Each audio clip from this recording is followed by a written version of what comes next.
Aujourd'hui, nous allons inaugurer un espace qui représente bien plus qu'une cuisine. Grâce au programme des cuisines partagées métro, nous ouvrons un lieu où l'on peut apprendre, créer, partager et retrouver confiance.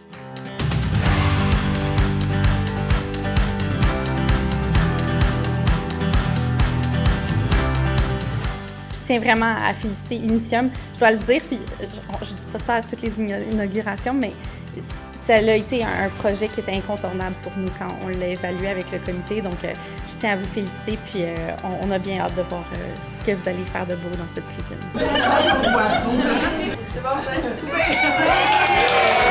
Quand on a lu ce projet-là au comité, on a tout de suite vu l'impact que ça aurait. Puis aujourd'hui, j'en ai la preuve.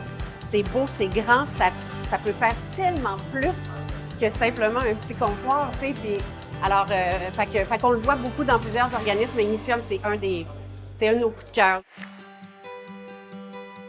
Écoutez, on ne se le cachera pas, en fait, le district du Coteau-Rouge que je représente, en fait, faisait anciennement partie d'une ville qui s'appelait la ville de Ville-Jean-Cartier, qui a été un des derniers bidonvilles, sinon le dernier bidonville de l'histoire du Québec. Donc, ça a toujours été un endroit où est-ce que ça a toujours été un quartier très, très pauvre, en fait, où des initiatives comme celle-là sont toujours les bienvenues.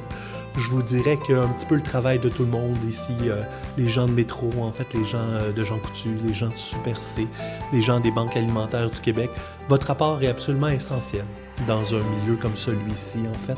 Vous aidez tous les organismes communautaires, dont Initium, à créer un tissu social alentour des plus démunis de la société, qui fait en sorte qu'il y a moins de personnes, disons, qui passent à travers les mailles de filet. D'avoir une cuisine partagée. Ici, j'ai entendu dans certaines assemblées de Initium des gens qui me disaient eux-mêmes qui avaient de la difficulté à avoir de la nourriture. Quand j'ai entendu cette belle nouvelle-là, j'ai dit « Wow! Quel organisme! » Un organisme qui se prend en main pour aider sa clientèle, qui ont déclaré ce besoin-là. Et vous avez été chercher d'autres partenaires, dont moi aussi qui vous aide, et d'autres partenaires pour sécuriser ces gens-là. Pour moi, ça, chapeau.